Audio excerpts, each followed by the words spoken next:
Assalamualaikum warahmatullahi wabarakatuh. Perkenalkan kami dari kelompok ini Purpose mata kuliah pemrograman web. Di sini kami akan mempresentasikan web yang sudah kami buat. Sebelumnya izin memperkenalkan diri dulu. Nama saya Kevin Gantama dengan NPM 221506133. Nama saya Muhammad Haikal Batubara, NPM 2255061010. Kemudian langsung saja lanjut ke presentasi webnya. Jadi pada web yang sudah kami buat ini, kami menamakan web ini Purpose. Kemudian ini merupakan laman loginnya. Peserta diarahkan untuk login terlebih dahulu, yaitu dengan memasukkan username dan juga passwordnya.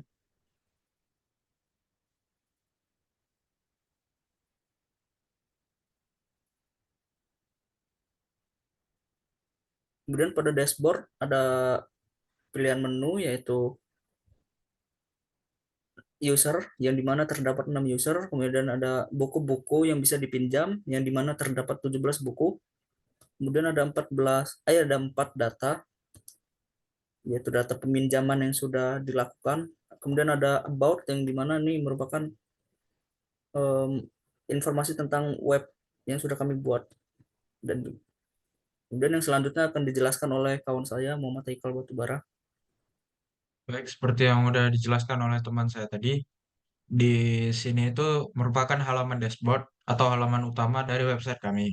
Di sini kami langsung membuat shortcut, yakni 4 shortcut yang sama dengan 4 shortcut yang ada di tabel pada di bawah dashboard ini.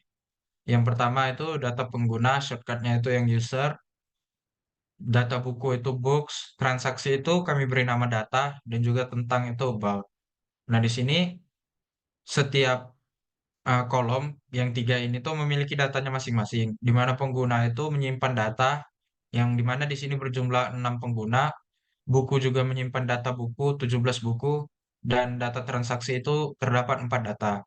Mungkin langsung saja kita masuk ke data pengguna melalui shortcut. Ketika kita klik more, maka dia akan langsung menuju ke tabel pengguna. Di sini udah terdapat 6 pengguna yang terdaftar dan satu sebagai admin. Jadi di sini terdapat 5 user dan satu admin.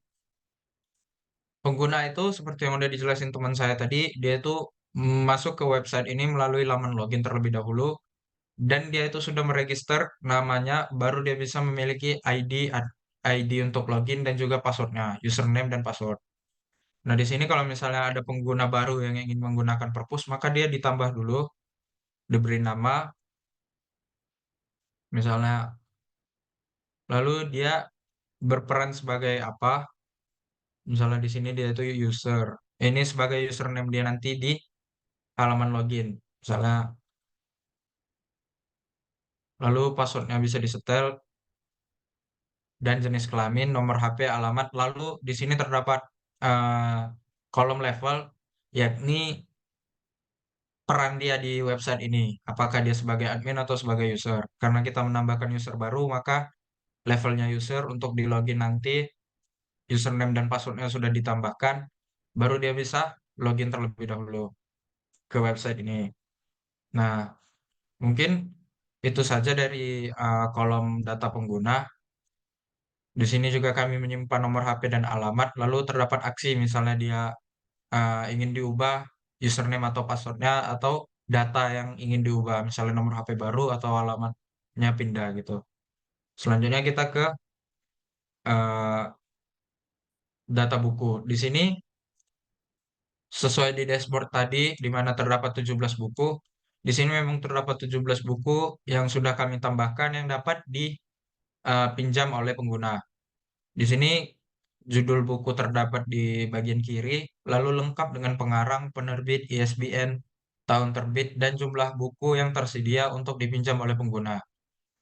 Di sini juga terdapat fitur aksi di mana kita bisa mengubah apakah ada terjadi kesalahan atau menambah jumlah buku yang tersedia untuk dipinjam, lalu dapat menghapus juga misalnya buku sudah tidak tersedia lagi di persediaan buku. Lalu untuk menambah stok buku yang baru, misalnya terdapat buku yang baru masuk ke web ini purpose yang bisa dipinjamkan kepada user, maka tinggal menambah data buku yang baru. Mulai dari judul, pengarang, penerbit, ISBN, tahun terbit, dan jumlah buku. Lalu bisa disimpan dan dia akan tertera di sini karena ini tadi saya isi kosong. Nah, dia itu tertera di sini dan bisa dipinjam oleh si pengguna tadi. Lanjut ke yang terakhir itu ada data transaksi. Kolom fungsional yang terakhir itu yakni data transaksi, di mana setelah username urutannya tadi, setelah dia username itu terdaftar, dia bisa login, lalu dia memilah buku yang terdapat di data buku tadi, akhirnya dia melakukan transaksi peminjaman. Di sini itu data transaksinya berisikan dengan judul buku yang dipinjam, ID peminjamannya. Nah, di sini karena 1, 2, 3-nya udah kehapus, maka mulai dari 4, 5, 6, 7 nama peminjamnya, nomor HP peminjam sesuai dengan data pada data pengguna, alamat, tanggal pinjam, dan tanggal kembali yang harus ditepati oleh peminjam.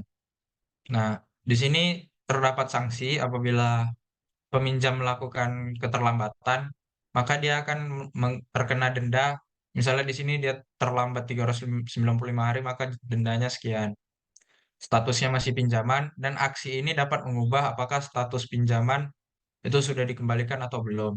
Caranya seperti yang tadi itu di kolom tambah. Juga bisa dihapus apabila sudah terlalu banyak menumpuk, bisa dihapus untuk merefresh tampilan. Mungkin cukup sekian yang bisa saya sampaikan mengenai fitur-fitur eh, sederhana yang terdapat pada website kami. Saya kembalikan kepada moderator. Jadi karena presentasi dari kawan saya dan juga saya sudah berakhir, mungkin sekian saja presentasi yang dapat kami sampaikan. Kurang lebihnya kami mohon maaf. Terima kasih. Selamat malam. Wassalamualaikum warahmatullahi wabarakatuh.